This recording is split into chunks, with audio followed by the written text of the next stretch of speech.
Steel గిన్నెను కానీ లేదా ప్లాస్టిక్ బౌల్ని ఏదైనా తీసుకొని ఇలాంటి చిన్న చిన్న గోళీలు ఉంటాయి కదండి, వాటన్నిటిని కూడా దీంట్లో వేసి ఒక ప్లేట్ని పెట్టేసుకోవాలి. ఈ ప్లేట్ని పెట్టడం వలన దీంట్లో మనము ఏ వస్తువులు పెట్టినా కానీ ఇలా తింపడానికి చాలా ఈజీగా ఉంటుందండి. ఇలాంటి వాటిని ఫ్రిడ్జ్లో కానీ డైనింగ్ టేబుల్ ఉంటుంది కదండి, అలాంటి ప్లేస్లో వీటిని పెట్టేసామనుకోండి, ప్రతిసారి లేచి తీసుకోకుండా ఇలా తిప్పేసామనుకోండి, ఏది కావాలన్నా ఈజీగా తీసుకోవచ్చు. పిల్లల స్కూల్ బ్యాగ్స్ కానీ హ్యాండ్ బ్యాగ్స్ ఉంటాయి కదండి, దాని జిప్ అనేది పోయినప్పుడు మనము హ్యాండ్ బ్యాగ్ని యూజ్ చేయటమే ఉండదు, అది పాడైపోయిందని పడేస్తాం కదండి. ఇలా జిప్స్ అనేవి ఫెయిల్ అయినా కానీ మనం ఇంట్లోనే మళ్ళీ ఈ జిప్ని రిపేర్ చేసుకోవచ్చండి. ఒక్కొక్కసారి అనేవి ఈ జిప్స్ అనేవి స్ట్రక్ అవ్వటం కానీ ఇలా త్వరగా పాడైపోవడం లాంటివి జరుగుతూ ఉంటాయండి. మనము ఎన్నో డబ్బులు ఖర్చు పెట్టి ఇలా కొత్త వాటిని తీసుకున్న వెంటనే పాడైపోతే మన డబ్బులు కూడా వేస్ట్ అయిపోతాయి కదా. ఇలా ముందుగా పాడైపోయిన జిప్పు పైన క్యాండిల్ని ఇలా 2-3 టైమ్స్ పాటు బాగా అప్లై చేయాలండి. జిప్పు మొత్తాన్ని కూడా ఇలా అన్ని వైపులా అప్లై చేసుకోవాలి. తర్వాత జిప్ని మళ్ళీ మనము పెట్టడానికి ట్రై చేసినా కూడా ఇలా గ్యాప్ వచ్చేసిందనుకో, జిప్పుని ఇలా చివరి భాగానికి తీసుకొని కటింగ్ ప్లేయర్ ఉంటుంది కదండి, దాంతో ఇలా గట్టిగా ప్రెస్ చేసేయండి. ఇలా గట్టిగా ప్రెస్ చేసిన తర్వాత మళ్ళీ మనము జిప్ని పెట్టడానికి ట్రై చేసినప్పుడు ఇలా గ్యాప్ లేదనుకోండి, జిప్ అనేది చాలా పర్ఫెక్ట్గా వచ్చేసినట్టు. చూడండి, జిప్ అనేది ఎక్కడ గ్యాప్ రాలేదు కదండి. ఇలా ఒక 2-3 టైమ్స్ పాటు కూడా ట్రై చేసినా కూడా గ్యాప్ అనేది రాకపోతే జిప్ అనేది ఇలా మళ్ళీ మనకి రిపేర్ అనేది అస్సలకే రాదండి. ఇలాంటి చిన్న రిపేర్ కోసం మనము హ్యాండ్ బ్యాగ్స్ని కానీ స్కూల్ బ్యాగ్స్ని ఎక్కువ డబ్బులు ఖర్చు పెట్టి తీసుకున్న తర్వాత ఇలా జిప్ ఫెయిల్ అయిందనుకోండి, వాటిని వేస్ట్ అని పడేస్తాం కదా. ₹1 ఖర్చు పెట్టకుండా ఇలా ఇంట్లోనే మనము నీట్గా రిపేర్ చేసుకోవచ్చు. సింక్ లో బ్యాడ్ స్మెల్ రాకుండా నీట్గా క్లీన్ చేసుకోవాలంటే దీంట్లో విమ్ లిక్విడ్ ని వేసి ఇలా స్క్రబ్బర్ తో క్లీన్ చేసుకోండి. పాడిపోయిన టూత్ బ్రష్ ఉంటుంది కదండి, సైడ్లో ఇలా తెల్లగా గారపట్టిన మరకలు ఎక్కువగా ఉన్నప్పుడు బ్రష్ సహాయంతో ఇలా చిన్న చిన్న స్పేస్లో క్లీన్ చేసుకున్నామనుకోండి, ఎలాంటి మరకలైనా ఈజీగా తొలగిపోతాయి. సింక్ ఉన్న ఇలా సైడ్లో కూడా మరకలు ఎక్కువగా ఉంటాయి కదండి, దాంట్లో స్క్రబ్బర్తో క్లీన్ చేయలేం కదా, ఇలా ఒక పాడైపోయిన బ్రష్తో క్లీన్ చేసుకున్నామనుకోండి, కిచెన్ సింక్ ఎక్కడ చూసినా కూడా చాలా నీట్గా క్లీన్గా కనబడుతుంది. ఇంట్లో చాలా మిగిలిపోయిన సబ్బు తునుకలు ఉంటాయి కదండి, ఇలా సబ్బు తునుకలన్నిటినీ కూడా తీసుకొని గ్రేటర్తో ఇలా సన్నగా తురుముకోవాలి. ఇలా తురుముకున్న సబ్బునంతటిని కూడా వెడల్పుగా మందంగా ఉండే ఒక గిన్నెలోకి వేసేసి స్టవ్ ఆన్ చేసేసి ఈ గిన్నెను పెట్టేసుకోండి. అయితే ఈ గిన్నె అనేది ఇలా కిందికి వంగిపోతున్నప్పుడు మన ఇంట్లో వేడి పాత్రలను పెట్టుకోవడానికి స్టాండ్ ఉంటుంది కదండి, ముందుగా ఆ స్టాండ్ని పెట్టేసి చిన్న గ్లాస్ వరకు వాటర్ని వేసి ఈ సబ్బు అనేది పూర్తిగా కరిగిపోయేంత వరకు వేడి చేసుకోవాలి. చూడండి, సబ్బు అనేది పూర్తిగా మెల్ట్ అయిన తర్వాత మన ఇంట్లో ఇలా మందంగా ఉండే షీట్స్ ఉంటాయి కదండి, లేదా A4 సైజ్ పేపర్స్ ఉంటాయి కదా, దాన్ని మనకి ఎన్ని పేపర్స్ కావాలనో అన్నిటిని ఇలా మలుచుకొని సీజర్తో కట్ చేసుకోవాలి. ఇక్కడ A4 పేపర్ని నేను ఒక 10 వరకు చిన్న చిన్నగా కట్ చేసుకున్నానండి. ఈ పేపర్స్ని మనము వేడి చేసిన సబ్బు ఉంది కదండి, దాంట్లో పూర్తిగా తడిపేసి మనకి ఎన్ని పేపర్స్ కావాలంటే అన్నిటినీ ఈ సబ్బు దాంట్లో తడిపేసి ఎండలో కానీ లేదా నీడలో కానీ ఆరబెట్టేసుకోవాలి. ఈ పేపర్స్ అనేవి త్వరగా ఆరిపోతాయండి. 5 మినిట్స్లోనే ఈ పేపర్ అనేవి పూర్తిగా ఆరిపోయాయండి.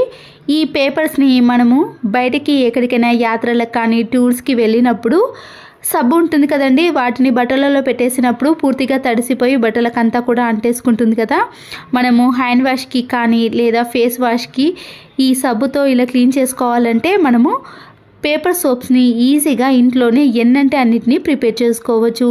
అప్పుడు ప్రతిసారి సోప్ని యూజ్ చేయకుండా ఇలా పూర్తిగా ఆరిపోయిన పేపర్స్ని మనము బట్టలలో ఎక్కడ పెట్టినా కూడా సబ్బు అనేది అస్సలకే అంటదండి.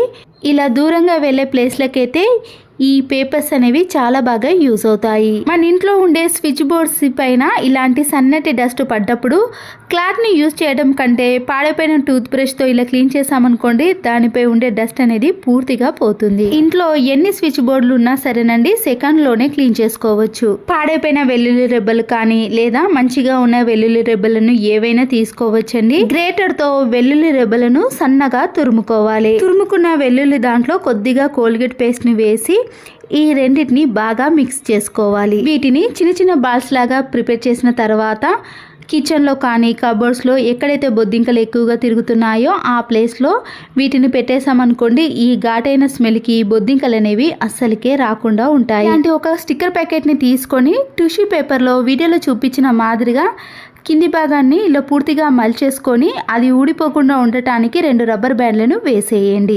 ఇలా వేసిన టిష్యూ పేపర్ పైన కొద్దిగా విమ్ లిక్విడ్ని కానీ వెనిగర్ ఉంటుంది కదండి, వెనిగర్ని కొద్దిగా తడిపేసిన తర్వాత ఫ్రిడ్జ్ డోర్ యొక్క రబ్బర్ ఉంటుంది కదండి, దాని లోపల చాలా మురికి అనేది ఎక్కువగా ఉంటుంది. ఇలాంటి ప్లేస్లో క్లీన్ చేయడానికి ఎలాంటివి వాడకుండా ఇలా స్టిక్కర్ ప్యాకెట్తో క్లీన్ చేసామనుకోండి, దాంట్లో ఉండే మురికి అంతా కూడా ఈ టిష్యూ పేపర్కి కానీ స్టిక్కర్ ప్యాకెట్కి వచ్చేస్తుంది. తర్వాత మిగిలిపోయిన టిష్యూ పేపర్తో ఈ ఫ్రిడ్జ్ రబ్బర్ని మొత్తం క్లీన్ చేసామనుకోండి, ఈ రబ్బర్లో ఎక్కడ కూడా డస్ట్ అనేది అస్సలకే కనిపించదు. అప్పుడు ఫ్రిడ్జ్ డోర్ అనేది చాలా నీట్గా ఉంటుంది. సబ్బు తునుకలను మనము అలాగే పెట్టేస్తామండి, లేదా కొత్తది ఏదైనా సబ్బు తీసినప్పుడు దానికి గట్టిగా ఇలా అతికించేస్తాము. ఇలా ఎక్కువగా సబ్బు తునుకలు ఉన్నప్పుడు వాష్రూమ్లో ఉండే ఫ్లష్ ట్యాంక్లో ఈ సబ్బు తునుకలన్నింటినీ కూడా వేసేయండి. ఇవి కొద్దిసేపటి తర్వాత పూర్తిగా నానిపోతాయండి. తర్వాత మనము ఎప్పుడు కూడా ఫ్లష్ ఆన్ చేసిన వెంటనే కూడా నురుగతో పాటు మంచి సువాసన అనేది వస్తుంది. దీనివల్ల వాష్రూమ్ కూడా చాలా రోజుల పాటు నీట్గానే ఉంటుంది. నిమ్మకాయని ఒకటి కట్ చేసి దాంట్లో హాఫ్ భాగం మాత్రమే తీసుకున్నాక దీంట్లో ఉండే గింజలన్నీ తీసేయండి. మనము ప్రతిరోజు రైస్ వండుకునేటప్పుడు దాంట్లో నిమ్మరసాన్ని కొద్దిగా వేసామనుకోండి, రైస్ అనేది తెల్లగా పొడి పొడిగా వస్తుంది. రైస్ కంప్లీట్ అయిన తర్వాత చూపిస్తున్నాను చూడండి. మనము కొత్త రైస్ తీసుకున్నప్పుడు రైస్ అనేది మెత్తగా తయారవుతుంది కదా, అలాంటి వాటిలో నిమ్మరసాన్ని వేసామనుకోండి, రైస్ అనేది మెత్తగా కాకుండా ఇలా పొడి పొడిగా తెల్లగా వస్తుంది. కర్రీ కోసం మనము ఆనియన్స్ని ఎక్కువగా కట్ చేసినప్పుడు ఇలా పొట్టు తీసిన ఆనియన్స్ అనేవి మిగిలిపోతాయి కదండి, బయట అలాగే పెట్టేసినా కానీ ఫ్రిడ్జ్లో పెట్టినా కానీ నల్లబారిపోతాయి. దీనిపై కొద్దిగా వంట నూనెను ఇలా పైన అలాగే లోపల పూర్తిగా అప్లై చేసి ఫ్రిడ్జ్లో కానీ బయట పెట్టినా కూడా 4-5 డేస్ వరకు ఈ ఆనియన్స్ అనేవి నల్లబడకుండా తర్వాత యూస్ చేసుకోవడానికి వీలవుతుంది. పాడైపోయిన వేస్ట్గా ఉన్న బ్రష్లు ఉంటాయి కదా, దాంట్లో నుంచి ఒకటి తీసుకొని నైఫ్ని వేడి చేసి పైన ఉన్న బ్రష్ వరకు మాత్రమే కట్ చేసుకోవాలి. ఇప్పుడు క్యాండిల్ సహాయంతో కానీ లేదా గ్యాస్ స్టవ్ సహాయంతో దీన్ని కొద్దిగా వేడి చేసి బ్రష్ని ఇలా పెట్టేసిన తర్వాత వాష్రూమ్లో ప్రతిరోజు మనము క్లీన్ చేసుకున్నా కానీ ఇలాంటి చిన్న చిన్న స్పేస్లో మనము మామూలుగా బ్రష్తో కానీ స్క్రబ్బర్తో క్లీన్ చేయలేకపోతామండి. అలాంటి వాటి ప్లేస్లో ఇలా పాడైపోయిన ఒక బ్రష్తో మనం క్లీన్ చేసుకున్నాం అనుకోండి, చిన్న చిన్న స్పేస్లో ఈజీగా క్లీన్ అయిపోతుంది. అప్పుడు వాష్రూమ్ ఎక్కడ చూసినా కూడా చాలా నీట్గా కనబడుతుంది. పొట్టు తీసిన మునక్కాడలు కానీ పొట్టు తీయని మునక్కాడలు ఏవైనా సరేనండి, ఫ్రిడ్జ్లో మనం కవర్లో పెట్టి అలాగే పెట్టేసిన తర్వాత 4-5 డేస్కి ఇవి వాడిపోయినట్టు ఇలా గట్టిగా తయారవుతాయి కదా, వీటన్నిటిని కూడా ఒక బౌల్లో వేసుకొని ఐస్ వాటర్ని కానీ ఐస్ ముక్కలను కానీ వేసేసి ఒక 5 to 10 మినిట్స్ పాటు అలాగే ఉంచేసేయండి. తర్వాత ఇవి మళ్ళీ గట్టిగా కాకుండా మెత్తగా మళ్ళీ ఎప్పటి మాదిరిగా ఫ్రెష్గా ఉంటాయి. వాటి క్యాప్స్ ఉంటాయి కదండి, దానికి ఇలా చిన్నగా హోల్స్ చేసిన తర్వాత దీంట్లో కాటన్ని కొద్దిగా పెట్టేసేయండి. కంఫర్ట్ ఉంటుంది కదండి, వాషింగ్ మిషన్లో వేసే కంఫర్ట్ని కానీ మంచి సువాసన వచ్చేది ఏదైనా సరేనండి, ఇలా కాటన్ మీద వేసి మనము వాష్రూమ్లో కానీ బెడ్రూమ్లో కానీ హాల్లో కానీ ఎక్కడైతే మనకి బ్యాడ్ స్మెల్ అనిపిస్తుందో ఆ ప్లేస్లో పెట్టేసామనుకోండి, ఆ రూమ్ అంతా కూడా మంచి సువాసన అనేది వస్తుంది. టాప్ లోడ్ వాషింగ్ మిషన్ అయినా ఫ్రంట్ లోడ్ వాషింగ్ మిషన్ అయినా సరేనండి, వాటర్ వెళ్ళే పైప్ ఉంటుంది కదండి, దాన్ని మనము 20 డేస్కి కానీ 1 మంత్కి ఒకసారి అయినా క్లీన్ చేసుకోవాలి. లేదంటే వాషింగ్ మిషన్ అనేది త్వరగా పాడయ్యే అవకాశం ఉంటుంది. అప్పటికప్పుడు మనము చింతపండులో నుంచి గుజ్జును తీయాలంటే టైం పడుతుంది కదండి, ముందుగానే నానబెట్టుకోవాల్సి ఉంటుంది. అలా కాకుండా ప్రెషర్ కుక్కర్లో కానీ ఏదైనా గిన్నెలో మనము కర్రీ చేసేటప్పుడు దానిపైన ఈ చింతపండును పెట్టేసి ఒక 5 to 10 మినిట్స్ పాటు వేడికి అలాగే ఉంచేసామనుకోండి, చింతపండు అనేది మెత్తబడుతుంది.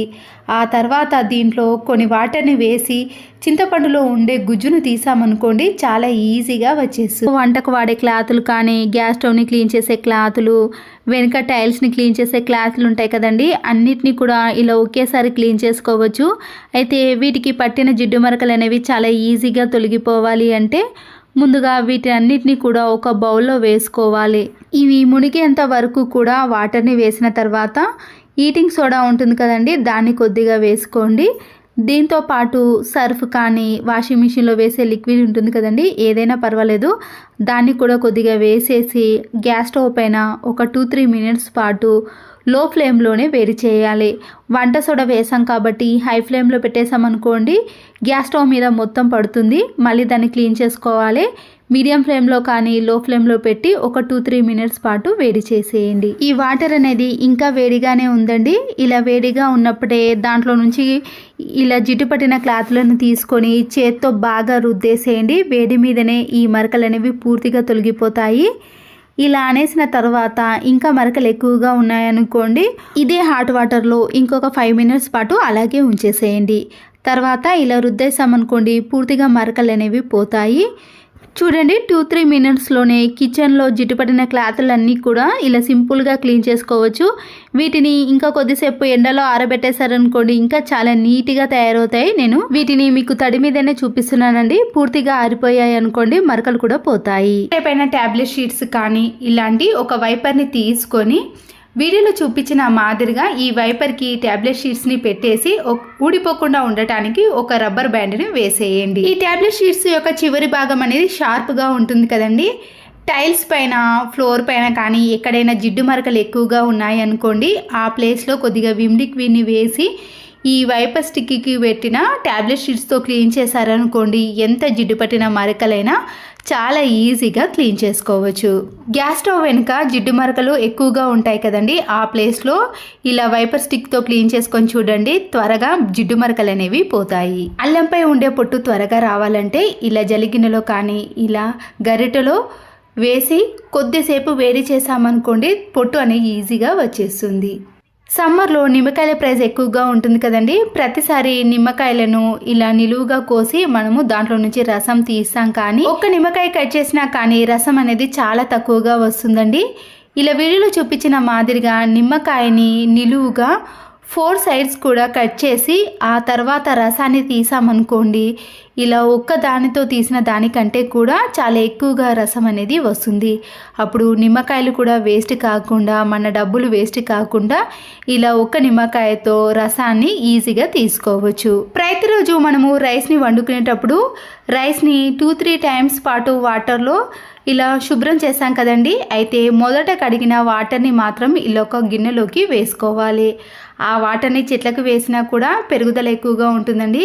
అయితే నిమ్మరసం తీసిన తొక్క ఉంటుంది కదండి, దాన్ని ఇలా బియ్యం వాటర్లో తడిపేసి మన హ్యాండ్స్కి కానీ ఫేస్కి కానీ ఎక్కడైతే బ్లాక్ స్పాట్స్ ఉంటాయో ఆ ప్లేస్లో బాగా అప్లై చేసామనుకోండి స్కిన్ అనేది మంచి గ్లో వస్తుందండి. ఈ సమ్మర్లో చాలామంది స్కిన్ అనేది డ్రై అయిపోతుంది కదా, ఇలా డ్రై కాకుండా ఉండాలన్నా కూడా ఇలా బియ్యం వాటర్తో మనం క్లీన్ చేసుకున్నాం అనుకోండి స్కిన్ అనేది డ్రై కాకుండా ఉంటుంది. చూడండి అప్లై చేసిన దానికి అప్లై చేయని దానికి తేడా ఈజీగా కనబడుతుంది. మన ఇంట్లో ఉండే మిక్సీ జార్ యొక్క బ్లేడ్లు అనేవి గట్టిగా అయినప్పుడు కానీ షార్ప్నెస్ తగ్గిపోయినప్పుడు వేడిగా ఉన్న వాటర్ని కొద్దిసేపు దీంట్లో వేసి 10-15 మినిట్స్ పాటు అలాగే ఉంచేసేయండి. దీనివల్ల బ్లేడ్లు అనేవి షార్ప్నెస్లోకి రావటమే కాకుండా బ్లేడ్లు అనేవి లూజ్గా తయారవుతాయి. మిక్సీ జార్ యొక్క కింది భాగాన ఇలా మురికిగా తయారవుతుంది కదండి, మనము ప్రతిసారి స్క్రబ్బర్తో క్లీన్ చేయలేకపోతాము. కొన్ని హాట్ వాటర్ని వేసి పాడైపోయిన టూత్ బ్రష్కి కొద్దిగా కోల్గేట్ పేస్ట్ని అప్లై చేసి ఈ హాట్ వాటర్లో 2-3 టైమ్స్ ఇలా బాగా కడిగేసామనుకోండి దాంట్లో ఉండే జిడ్డు అనేది పూర్తిగా వచ్చేస్తుంది. తర్వాత మరొక 2-3 టైమ్స్ ఫ్రెష్ వాటర్తో క్లీన్ చేసుకోవాలి. ఇలా క్లీన్ చేయటం వలన మిక్సీ జార్ అడుగు భాగాన ఉన్న మురికి అంతా కూడా ఈజీగా క్లీన్ అయిపోతుంది. చివరి చీర కట్టుకోవడం రాని వాళ్ళకు మంచి టిప్ని చూపిస్తున్నానండి. ఇలా ఒక దువ్వెనను తీసుకొని ఇలా వీడియోలో చూపించిన మాదిరిగా పెట్టేసిన తర్వాత మనకి ఎంత కుచ్చులు ఏ సైజు కుచ్చులు రావాలనుకుంటే ఆ సైజు మాత్రమే తీసుకోవచ్చు. చాలామందికి చీర కుచ్చులు పెద్ద సైజులో కాను చిన్న సైజులో తీసుకుంటారండి. ఇలా మీకు ఏ సైజులో కావాలన్నా కూడా ఇలా దువ్వెనను కరెక్ట్గా పెట్టేసి ఇలా వీడియోలో చూపించిన మాదిరిగా కుచ్చులను పెట్టేసుకోవాలి. కొత్తగా పెళ్ళైన వారు కానీ చీర కుచ్చులు రాని వారికి అయితే ఈ టిప్ అనేది చాలా బాగా యూజ్ అవుతుంది. ఇలా కరెక్ట్గా ఎన్ని కుచ్చులు కావాలంటే మనము అన్ని కుచ్చులను చేసుకోవచ్చు. అంతేకాకుండా చీర కట్టిన తర్వాత మనము కుచ్చులన్నీ కూడా ఎక్కడ మడతలు లేకుండా ఐరన్ చేసిన మాదిరిగా కుచ్చులు అనేవి కరెక్ట్గా రావాలంటే ఇలా దువ్వెన సహాయంతో కూడా ఈజీగా అనేవచ్చు. ఇలా చేయడం వలన చీర కట్టినప్పుడు చాలా నీట్గా కుచ్చులు కూడా చాలా అందంగా కనబడటమే కాకుండా ఇలా కట్టరాని వాళ్ళకు కూడా శారీని ఈజీగా కట్టేయవచ్చు. ప్రెషర్ కుక్కర్ యొక్క రబ్బర్లు కానీ లేదా మిక్సీ జార్ యొక్క రబ్బర్లు ఉంటాయి కదా, మనము ప్రతిరోజు ప్రెషర్ కుక్కర్ని క్లీన్ చేస్తాం, కానీ ఇలా స్పెషల్గా టైం తీసుకొని మాత్రం ఈ గ్యాస్ కట్లను క్లీన్ చేయలేకపోతాము. ఇలా వీలు ఉన్నప్పుడు మనము ఒక ప్లేట్లోకి ఈ గ్యాస్ రబ్బర్లను వేసి గోరువెచ్చని వాటర్ని వేసిన తర్వాత కొద్దిగా వంట సోడాను మాత్రమే వేయండి, ఇంకేమీ అవసరం లేదండి. ఇలా వేసిన తర్వాత ఈ గ్యాస్ రబ్బర్లను మనము అటు ఇటు కదుపుతూ ఒక 2-3 మినిట్స్ పాటు అలాగే ఉంచేసేయండి. పాడైపోయిన ఒక బ్రష్ని తీసుకొని ఈ రబ్బర్ మధ్యలో కొద్దిగా గ్యాప్ ఉంది కదండి, ఇలా బ్రష్తో పూర్తిగా రబ్బర్ని తిప్పుతూ క్లీన్ చేసుకోవాలి. ఇలా క్లీన్ చేసుకుంటున్నప్పుడే మనకి వాటర్ కూడా పూర్తిగా చేంజ్ అయిపోయింది, చూసారు కదండి. దాంట్లో ఉండే డస్ట్ అనేది ఇలా వాటర్లోకి వచ్చిన తర్వాత ఈ వాటర్ని తీసేసి మరొకసారి ఫ్రెష్ వాటర్తో క్లీన్ చేసుకోవాలి. ప్రతిరోజు కాకపోయినా ఇలా అప్పుడప్పుడైనా ఈ గ్యాస్ రబ్బర్లను కానీ మిక్సీ రబ్బర్లను క్లీన్ చేసుకోండి. చూసారు కదండి, సింపుల్గా మనము చిటికెలో వీటిని క్లీన్ చేసుకోవచ్చు. వాష్రూమ్ డోర్స్ కానీ లేదా మెయిన్ డోర్స్ ఉంటాయి కదండి, ఇలా మరకలుగా తయారైనప్పుడు మనము వాషింగ్ మిషన్లో వేసే లిక్విడ్ని ఇలా ఒక క్లాత్ పైన వేసి మరకలుగా తయారైన ఈ వాష్రూమ్ డోర్ని ఇలా క్లీన్ చేసుకోవాలి. ఈ లిక్విడ్తో ఎలాంటి మరకలైనా ఈజీగా తొలగిపోతాయండి. చూసారు కదండి, ఇప్పుడు వాష్రూమ్ డోర్ కూడా చాలా నీట్గా క్లీన్గా కనబడుతుంది. ప్రతిరోజు మనము కుంకుమను పెట్టుకున్న తర్వాత కొద్దిసేపటికి అది పోతుందండి. కుంకుమను ఇలా పెట్టుకున్న కొద్దిసేపటికే రాలిపోతుందండి. ఇలా మనం పెట్టిన కుంకుమ అనేది రోజంతా కూడా ఉండాలి అంటే ఎక్కడైతే కుంకుమను పెట్టుకుంటామో ఆ ప్లేస్లో ఇలా వ్యాజ్లైన్ని కొద్దిగా అప్లై చేసి ఆ తర్వాత మనము ఇలా కుంకుమను పెట్టుకున్నామనుకోండి, రోజంతా కూడా కుంకుమ అనేది రాలిపోకుండా ఎంతసేపు ఉన్నా కూడా అలాగే ఉంటుంది. ఇలా పెట్టుకోవడం వల్ల కూడా కుంకుమ అనేది చాలా నీట్గా కనబడుతుందండి. ఈ వ్యాజ్లైన్ని అప్లై చేయడం వలన అక్కడ మచ్చ కానీ ర్యాషెస్ అనేవి రాకుండా ఉంటాయి. సరుకులు తీసుకున్నప్పుడు కానీ కూరగాయలు తీసుకున్నప్పుడు ఇలాంటి ప్లాస్టిక్ కవర్లు మనకి రోజులో ఎన్నో వస్తాయండి. డస్ట్ బిన్ని క్లీన్ చేయడానికి కానీ ఇలాంటి చెత్తచాటను క్లీన్ చేయడానికి మనము రోజు వాడే స్క్రబ్బర్ని యూజ్ చేయకుండా ఇలా ప్లాస్టిక్ కవర్కి కొన్ని వాటర్ని వేసి సోప్తో క్లీన్ చేసామనుకోండి, స్క్రబ్బర్ అనేది మళ్ళీ క్లీన్ చేయాల్సిన పని ఉండదు.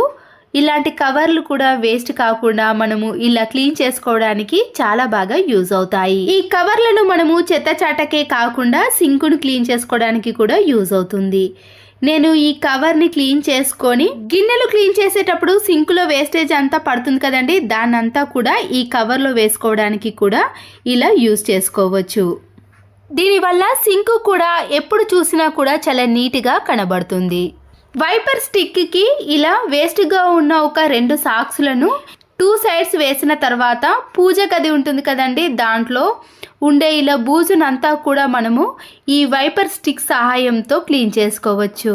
బూజు కర్ర లేని వాళ్ళకు ఈ టిప్ అనేది యూజ్ అవుతుంది. బ్రష్లు ఉంటాయి కదండి, వాటిని ఇలా రివర్స్లో పెట్టేసి పై వైపున రబ్బర్ బ్యాండ్ను గట్టిగా ముడివేసుకోవాలి. మనం ఇవి కింద పట్టుకోవడానికి కంఫర్ట్గా ఉండాలండి, లూజ్గా ఉండకూడదు. బ్రష్ అయితే ఇలా టైట్గా ఉన్న బ్రష్ని తీసుకొని కిచెన్ సింక్ హోల్లో ఇలా మురికిగా తయారైనప్పుడు కొద్దిగా దీనిపైన లిక్విడ్ని కానీ సోప్ని కానీ వేసి ఈ కిచెన్ సింక్ హోల్ మొత్తాన్ని కూడా ఈ బ్రష్తో క్లీన్ చేసుకున్నాం అనుకోండి, ఎంత జిడ్డు పట్టిన మురికినైనా సరేనండి ఇలా సింపుల్గా క్లీన్ చేసుకోవచ్చు. చూడండి ఎంత నీట్గా క్లీన్గా తయారైందో. మరొక యూస్ఫుల్ టిప్, వాటర్ బాటిల్స్ కానీ గాజు సీసాలు ఉంటాయి కదండి, దీని లోపల కింది భాగాన మనము చేతి పెట్టి స్క్రబ్బర్తో క్లీన్ చేయలేకపోతాం కదా, దీంట్లో లిక్విడ్ని వేసి ఇంతకుముందు ప్రిపేర్ చేసుకున్న బ్రష్తో క్లీన్ చేసుకున్నాం అనుకోండి, అడుగు భాగాన కూడా చాలా నీట్గా క్లీన్గా తయారవుతుంది. మరొక యూస్ఫుల్ టిప్, ఇంట్లో తినేటప్పుడు ఎప్పుడైనా ఇలాంటి చట్నీస్ కానీ కిసాన్ జామ్ కానీ సాసులు ఉంటాయి కదండి, కింద పడ్డప్పుడు మనము క్లాత్తో క్లీన్ చేసామనుకోండి, దానికి నూనె మరకలు కానీ లేదా అదంతా కూడా క్లాత్ చుట్టూ కూడా అవుతుంది. అలా కాకుండా ఒక టిష్యూ పేపర్ని తీసుకొని ఇలా ఈజీగా క్లీన్ చేసుకున్నాం అనుకోండి, ఫ్లోర్ పైన ఆయిల్ మరకలు కానీ లేదా అస్సలకి ఏ మరక కూడా కనిపించదండి, అంత నీట్గా తయారవుతుంది. మరొక యూస్ఫుల్ టిప్, సీజర్ అనేది ఇలా ప్లాస్టిక్ కవర్ని కానీ లేదా పేపర్స్ని ఏదైనా ఇలా కట్ చేయాలన్నప్పుడు షార్ప్నెస్ అనేది పూర్తిగా తగ్గిపోతుందండి. మళ్ళీ దీన్ని పదును పెట్టాలంటే చాలామంది సాల్ట్తో పదును పెడతారు, కానీ సాల్ట్తో కాకుండా కొద్దిగా కోల్గేట్ పేస్ట్ని ఈ సీజర్ పైన రెండు వైపులా కూడా అప్లై చేసి చేత్తో కానీ ఏదైనా క్లాత్తో కానీ బాగా రఫ్ చేయాలండి. ఇలా చేయటం వలన మళ్ళీ ఈ సీజర్ అనేది కొత్త దానిలా షార్ప్నెస్లోకి వస్తుంది. అప్పుడు మనము ఎన్ని పేపర్లు కానీ లేదా క్లాత్ను కానీ ఏది కట్ చేసినా కూడా చాలా ఈజీగా కట్ అయిపోతుంది. కిచెన్ సింక్లో కానీ వాష్ బేసన్లో ఇలా వాటర్ బ్లాకేజ్ సమస్య ఏర్పడింది అనుకోండి, వాటర్ బాటిల్ ఉంటుంది కదండి, ముందటి భాగాన్ని మాత్రమే ఇలా కట్ చేసుకొని ఈ హోల్ మధ్యలో పెట్టేసి ఒక 2-3 టైమ్స్ పాటు ఇలా కిందికి మీదికి అనడం కానీ, లేదా పైన క్యాప్ను మూసేసి ఒక 2 మినిట్స్ పాటు అలాగే ఉంచేసామనుకోండి, దానిలోకి గాలి వెళ్ళదు కాబట్టి అప్పుడు వాటర్ బ్లాకేజ్ సమస్య అనేది పూర్తిగా పోతుంది. వాటర్ అనేది ఈజీగా వెళ్ళిపోతాయి. మరొక యూస్ఫుల్ టిప్ని కూడా చూడండి. నచ్చితే ఒక లైక్ చేయండి. మనము ఏదైనా వుడ్కి కానీ వాల్కి మేకును కొట్టేటప్పుడు మనము డైరెక్ట్గా చేత్తో పట్టుకొని కొట్టకుండా హెయిర్కి పెట్టుకునే సైడ్ పిన్నిస్లు ఉంటాయి కదండి, ఒక సైడ్ పిన్నిస్ని తీసుకొని ఇలా చివరి భాగాన మధ్యలో కానీ పెట్టేసి అప్పుడు ఇలా పట్టుకొని మనము వుడ్కి కానీ వాల్కి కొట్టేసామనుకోండి, మన చేతికి తగలకుండా ఉంటుంది. మేకు అనేది ప్రతిసారి జారిపోకుండా ఇలా ఈజీగా వాల్కి కానీ వుడ్కి కానీ మేకును బిగించవచ్చు. మరొక useful hand wash liquid bottle కానీ షాంపూ బాటిల్స్ని మనము బయటకి బ్యాగ్లో పెట్టుకొని ఎక్కడికైనా తీసుకెళ్లాలన్నప్పుడు ఇలా బట్టల క్లిప్ని పెట్టేసి తీసుకెళ్ళామనుకోండి, ఒక్క చుక్క కూడా బ్యాగ్లో పడకుండా నీట్గా ఉంటుంది. పెన్ కంటే పెన్సిల్ని తీసుకోవడం చాలా బెటర్ అండి. అయితే పెన్సిల్ అనేది ఇలా షార్ప్గా ఉండాలి. ఇలా షార్ప్గా చేసుకునే పెన్సిల్ని తీసుకొని మన ఇంట్లో ఉండే టేప్ కానీ కలర్ టేప్స్ ఉంటాయి కదండి, ఏ టేపునైనా సరేనండి, దాన్ని ముందుగా మనము గుర్తుపట్టాలంటే టైం పడుతుంది కదా. ఇలా పెన్సిల్తో బాగా అప్లై చేసామనుకోండి, ఎక్కడైతే ఇలా గరుకుగా అనిపిస్తుందో ఆ ప్లేస్లో ప్లాస్టర్ అనేది స్టార్ట్ అవుతుంది. దీని సహాయంతో మనము ప్లాస్టర్ని ఈజీగా తీసుకోవచ్చు. ప్లాస్టర్ని మనము దేనికైనా ఇలా వేసినప్పుడు సీజర్ కానీ నైఫ్ కానీ ఏది అవసరం లేదండి. ఈ టైంలో పెన్నుని తీసుకొని ఇలా మధ్యలో గట్టిగా ప్రెస్ చేసామనుకోండి, ప్లాస్టర్ అనేది ఈజీగా కట్ అవుతుంది. ఒకవేళ మీ దగ్గర సీజర్ కానీ నైఫ్ లేనప్పుడు ఈ టిప్ అనేది యూజ్ అవుతుంది. అయిపోయిన కోల్గేట్ పేస్టులు వేస్ట్ అని పడేసాం, కానీ వీటిని కట్ చేసి యూజ్ చేసుకున్నాం అనుకోండి, ఇంట్లోకి ఒక విధాలుగా కాదండి పలు రకాలుగా వీటిని క్లీన్ చేసుకోవడానికి యూజ్ అవుతాయి. ఒక బౌల్లో కొన్ని వాటర్ని వేసుకున్నాక కట్ చేసుకునే పేస్ట్ ఉంది కదండి, దాని అంతటిని కూడా ఈ వాటర్లో పూర్తిగా కలిపేసేయండి. పేస్ట్ ఎక్కువగా ఉంటే కొన్ని వాటర్ని యాడ్ చేసి పూర్తిగా కలుపుకున్న తర్వాత వీటిలో ఇంకా ఏ లిక్విడ్ని కానీ దేన్ని కూడా కలపాల్సిన పని లేదండి. దీంట్లో ఒక క్లాత్ను ఇలా తడిపేసిన తర్వాత మన ఇంట్లో డ్రెస్సింగ్ టేబుల్ అద్దాలు కానీ మామూలుగా వాషింగ్ ఏరియాలో ఉండే అద్దాలు ఏ అద్దాలైనా సరేనండి, వాటిపైన సోప్ మరకలు పడి వాటర్ మరకలు పడి జిడ్డుగా తయారవుతుంది కదా, అలాంటి వాటిపైన కూడా ఇలా క్లాత్ను వేసి క్లీన్ చేసుకున్నాం అనుకోండి, ఆ మరకలు అనేవి చాలా సింపుల్గా తొలగిపోయి అద్దం అనేది చాలా నీట్గా కనబడుతుంది. అద్దాన్నే కాకుండా ఈ క్లాత్ పైన కోల్గేట్ వాటర్ని కొద్దిగా వేసి ట్యాప్స్ ఉంది కదండి, ఆ ట్యాప్ని కూడా క్లీన్ చేసుకున్నాను. మరకలు అనేవి చాలా ఈజీగా తొలగిపోయాయండి. కోల్గేట్ పేస్ట్తో క్లీన్ చేసుకున్నారనుకోండి, మంచి షైనింగ్లోకి కూడా వస్తాయి. అద్దం చూసారు కదండి ఎంత నీట్గా కనబడుతుందో. అదే వాటర్లో మరొకసారి ఇలా క్లాత్ను తడిపేసి ఫ్రిడ్జ్ పైన కూడా ఎంత డస్ట్ పడిందో దాన్ని కూడా ఇలా కోల్గేట్ వాటర్లో తడిపేసి క్లాత్తో క్లీన్ చేసుకున్నారనుకోండి, చాలా నీట్గా అవుతుంది. అయితే ఫ్రిడ్జ్ను క్లీన్ చేసేటప్పుడు మాత్రం స్విచ్ని ఆఫ్ చేసి క్లీన్ చేసుకోవాలండి. ఇప్పుడు ఫ్రిడ్జ్ డోర్ని మొత్తాన్ని కూడా క్లీన్ చేసుకుంటున్నానండి. ఇలా 3 వైపులా కూడా మనము ఫ్రిడ్జ్ మొత్తాన్ని క్లీన్ చేసుకున్నాం అనుకోండి, చాలా నీట్గా కనబడుతుంది. ఇలా క్లీన్ చేసుకున్నారనుకోండి, ఫ్రిడ్జ్ అనేది మళ్ళీ కొత్త దానిలా కనిపిస్తుందండి, అంత నీట్గా తయారవుతుంది. అలాగే మరొకసారి వాటర్లో తడిపేసి స్లైడింగ్ డోర్లు కానీ విండో డోర్స్ ఉంటాయి కదండి, వాటిని కూడా నేను దీంతోటే క్లీన్ చేసుకుంటాను. చాలా నీట్గా అనిపిస్తాయండి. మీరు ఎన్నో రకాల లిక్విడ్తో యూజ్ చేస్తారు, కానీ అలాంటి వాటికంటే ఇలా పడేసే కోల్గేట్ పేస్ట్తో క్లీన్ చేసుకొని చూడండి, ఇల్లంతా కూడా చాలా నీట్గా క్లీన్గా కనిపిస్తుంది. వంట పూర్తిగా కంప్లీట్ అయిన తర్వాత కానీ లేదా నైట్లో కిచెన్ అంతా క్లీన్ చేసుకుంటాం కదండి, ఆ టైంలో ఇలా కోల్గేట్ పేస్ట్తో క్లీన్ చేసుకున్నారనుకోండి, బొద్దింకలు కానీ పురుగులు కానీ ఈ స్మెల్కి అస్సలకే దరిచేరకుండా ఉంటాయి. కిచెన్ కూడా చాలా నీట్గా ఉంటుంది. ఈ కోల్గేట్ వాటర్ని కిచెన్ సింక్లో గిన్నెలన్నీ క్లీన్ చేసిన తర్వాత కొద్దిగా ఈ వాటర్ని వేసి స్క్రబ్బర్తో క్లీన్ చేసుకున్నారనుకోండి, ఈ కిచెన్ సింక్ కూడా తలతల మెరిసిపోతుందండి, అంత నీట్గా కనిపిస్తుంది. కిచెన్ సింక్లో ఏదైనా బ్యాడ్ స్మెల్ ఉన్నా కూడా పూర్తిగా పోతుందండి. మిగిలిన వాటర్తో వాష్రూమ్ని కూడా క్లీన్ చేసుకుంటున్నానండి. వాష్రూమ్లో ఇలా గారపట్టిన మరకలు ఎక్కువగా ఉన్నప్పుడు కోల్గేట్ వాటర్ని ఈ వాష్రూమ్లో వేసేసి బ్రష్తో క్లీన్ చేసుకున్నారనుకోండి, ఎంత గారపట్టిన మరకలైనా సరేనండి చాలా బాగా క్లీన్ అవుతాయి. ఒకవేళ మీకు వాష్రూమ్ అనేది ఇంకా గారపట్టిన మరకలు ఎక్కువగా ఉంటే వాషింగ్ మిషన్లో వేసే లిక్విడ్ ఉంటుంది కదండి, దాన్ని కూడా కలిపేసి క్లీన్ చేసుకోండి. వాష్రూమ్ అనేది మళ్ళీ కొత్త దానిలా కనిపిస్తుంది.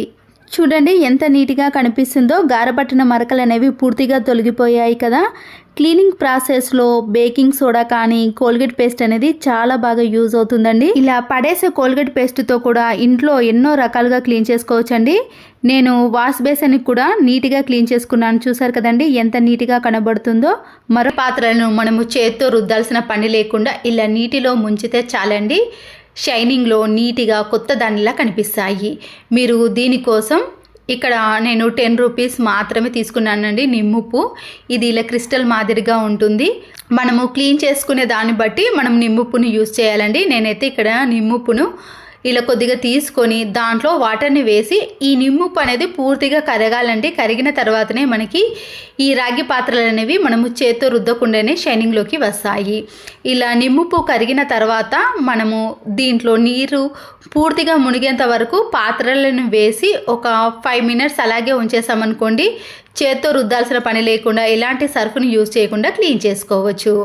అలాగే ఇలాంటి కర్టెన్స్ని మనము డోర్ కాడ కానీ విండోస్ కాడ వేసాం కదండి, ఇక్కడ ఉన్న స్క్రూ అనేది కనబడకుండా నీట్గా ఉండాలి అంటే మనము దీన్ని ఇలా పైకి లేపెట్టి ఒక రింగ్ ఉంది కదండి, దాన్ని ఇలా బయటికి అనేసిన తర్వాత మళ్ళీ దాన్ని యథావిధంగా పెట్టేసామనుకోండి, అక్కడ ఉన్న స్క్రూ కానీ ఎలాంటి బోలెట్ కానీ అస్సలకే కనపడదండి. పూర్తిగా మనకి ఈ కర్టెన్ అనేదే ఉంటుంది. చూడడానికి కూడా చాలా నీట్గా ఉంటుందండి. ఇలాంటి స్క్రూ కనబడకుండా ఉండాలంటే నేను చూపించిన విధంగా కర్టెన్ని కొద్దిగా ఇలా బయటకు అనేసామనుకోండి, తర్వాత మనము ఈ రాడును పెట్టేసామనుకోండి, ఆ స్క్రూ అనేది కనబడకుండా నీట్గా ఉంటుంది. మరొకసారి చూపిస్తున్నాను చూడండి. ఇలాంటి రింగ్స్ ఉంటాయి కదండి, మనము ఈ రాడుని ఇలా పైకి లేపెట్టి ఈ కట్టెని కొద్దిగా బయట వైపు అనేసి తర్వాత మనం ఆ రాడును అలాగే పెట్టేసామనుకోండి, ఈ రింగ్ అనేది ఇలా బయటకి కనబడకుండా నీట్గా ఉంటుంది. మన ఇంట్లో ఇలాంటి చిన్న చిన్న గుండు సూదులు కానీ పిన్స్ కానీ సింగిల్ కీస్ కానీ మనము శారీ పెట్టుకునే పిన్స్ ఉంటాయి కదండి, వాటిని ఇలా విడివిడిగా పెట్టేసామనుకోండి, వెతికేటప్పుడు చాలా కష్టమవుతుంది, తీసుకోవడం కూడా ఇబ్బందిగా ఉంటుంది కదండి. మనము వీటన్నిటినీ కూడా ఇలా అయస్కాంతానికి పెట్టేసామనుకోండి, మన టైం అనేది వేస్ట్ కాకుండా ఉంటుంది. ఎప్పుడు కావాలంటే అప్పుడు ఈజీగా తీసుకోవచ్చు. పిల్లలు పెట్టుకునే బాక్స్లో ఇలాంటి చిన్న చిన్న స్టిక్కర్లు వస్తాయి కదండి, మనము కింద పడ్డాయనుకో అన్నిటినీ మనము చేత్తో ఎంత టైం అంటే చాలా ఎక్కువ టైం తీసుకుంటుందండి. కానీ ఇలా గట్టిగా ఉన్న ఒక పేపర్ని తీసుకొని మనం దాంట్లో ఇలా చేత్తో అనేసామనుకోండి, ఎన్ని స్టిక్కర్లు అయినా సరేనండి కింద పడ్డవి చాలా ఈజీగా తీసుకోవచ్చు. హెయిర్ వేసుకునేటప్పుడు ఇలాంటి దువ్వెనలను యూజ్ చేస్తామండి. ఇంట్లో చాలామంది ఎక్కువగా ఉన్నప్పుడు కూడా ఇలా కోంబుతో దూసుకున్నప్పుడు కొంతమంది చాలా ఇబ్బంది పడుతూ ఉంటారు. అలాంటి వారికైతే టిప్ యూజ్ అవుతుందండి. ఎవరైతే కోంబును దూసుకోవాలనుకున్నప్పుడో అప్పుడు దానికి ముందుగా మనము ఒక టిష్యూ పేపర్ని ఇలా దువ్వెనకు పెట్టేసేయండి. ఆ తర్వాత మనం హెయిర్ దూసుకున్నాం అనుకోండి, దాంట్లో ఉండే హెయిర్ అంతా కూడా మనము చేత్తో తీయాల్సిన పని లేదండి. ఎంతమంది హెయిర్ దూసుకున్నా కూడా మనము ఇలా టిష్యూ పేపర్తో చాలా ఈజీగా తీసేయచ్చు. అంతేకాకుండా దువ్వెన కూడా చాలా నీట్గా డస్ట్ లేకుండా ఒకరి దువ్వెనలు మరొకరు యూజ్ చేయకుండా కూడా మనము ఇలా వాడుకోవచ్చు. ఇంట్లో మెంబర్స్ ఎక్కువగా ఉన్నప్పుడు కానీ లేదా మనము బయటకి ఎక్కడికైనా ఇలాంటి కోంబుస్ తీసుకెళ్ళినప్పుడు టిష్యూ పేపర్స్ని పెట్టేసామనుకోండి, చాలా నీట్గా ఉంటుంది. మనము ఇలాంటి ఏవైనా టిఫిన్ చేసినప్పుడు కానీ రైస్ తిన్నప్పుడు చట్నీలు కానీ టమాటా సాసులు కానీ ఇలా కింద పడిపోతాయండి. వాటిని క్లీన్ చేయాలంటే మళ్ళీ మనకి చాలా కష్టంగా అనిపిస్తుంది. అంతేకాకుండా క్లాత్తో క్లీన్ చేసామనుకోండి, క్లాత్ కూడా పాడే అవకాశం ఉంటుంది కదా.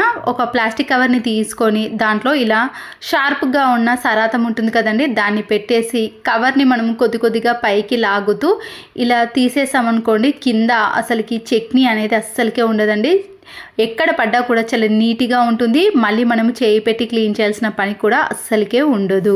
క్లాత్ని కానీ మాప్ని తీసుకున్నారనుకోండి, మళ్ళీ దాన్ని క్లీన్ చేయాలి కదా. నచ్చితే తప్పకుండా లైక్ చేయండి. ఒక టూత్ బ్రష్ని తీసుకొని నైఫ్ని కొద్దిగా వేడి చేసి పైన ఉన్న బ్రష్ని కూడా తీసేయాలి.